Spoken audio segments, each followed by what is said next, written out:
Labas rytas. Nu ką, turime 6. kelionės aplink Lietuvą pasienio ruožų dieną.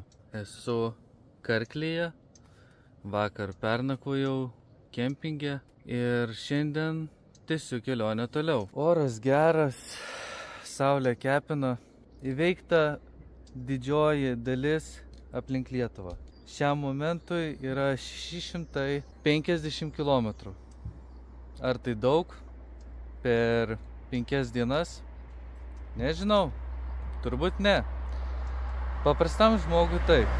Tai yra daug, bet kaip aš esu pradedantysis keliautojas, manau 5 dienos ir 650 km yra viduriukas.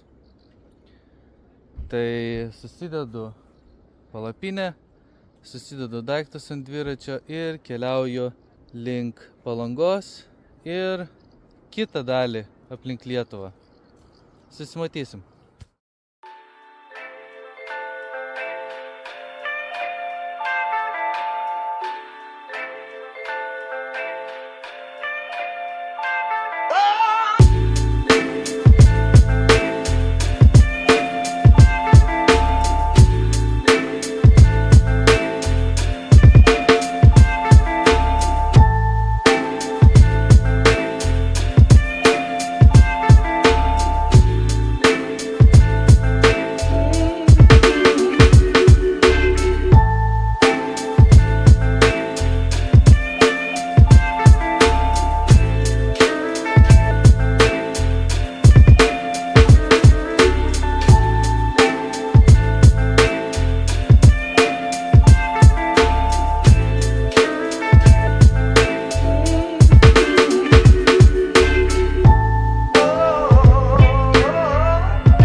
Na va, štai ir pasiekiau savo 6 dienos nakvynės vietą.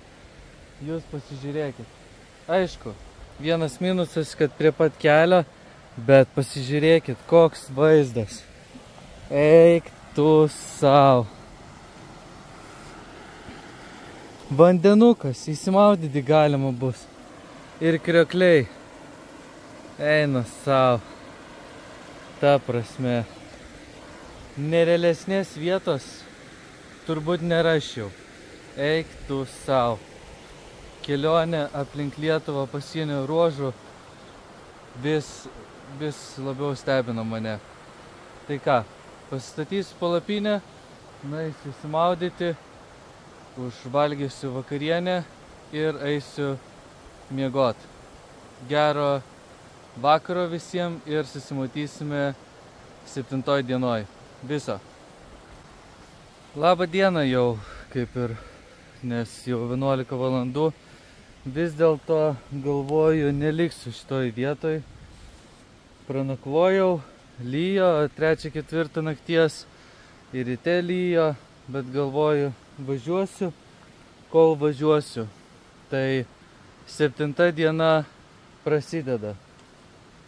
Susidėjau daiktus belenkaip, nes nemalonus oras toksai.